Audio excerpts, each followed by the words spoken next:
మనం చూస్తే గనక 2007లో ఏపీజే అబ్దుల్ కలాం గారు భారత్ ప్రెసిడెంట్గా తన టెన్యూర్ అయిపోయిన తర్వాత 2 చిన్న బ్రీఫ్ కేసులు తీసుకుని బయటకు వచ్చారంట రాష్ట్రపతి భవన్ నుంచి. అప్పట్లో అదొక పెద్ద న్యూస్ అనమాట.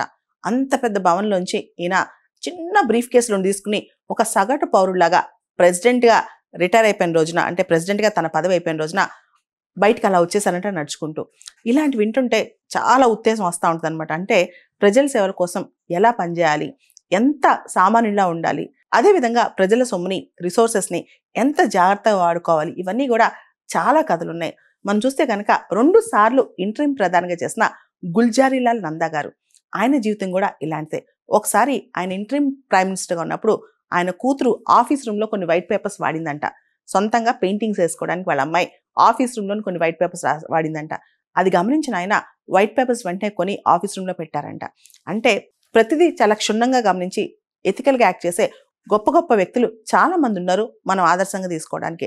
అలాంటి వాళ్ళందరూ కూడా ఈ రోజులో ఉన్న పబ్లిక్ సర్వెంట్స్ కానీ, పొలిటీషియన్స్ కానీ, బ్యూరోక్రాట్స్ కానీ, అదేవిధంగా రాజకీయ నాయకులు కానీ, వీళ్ళందరికీ కూడా ఆదర్శం అవ్వాలి.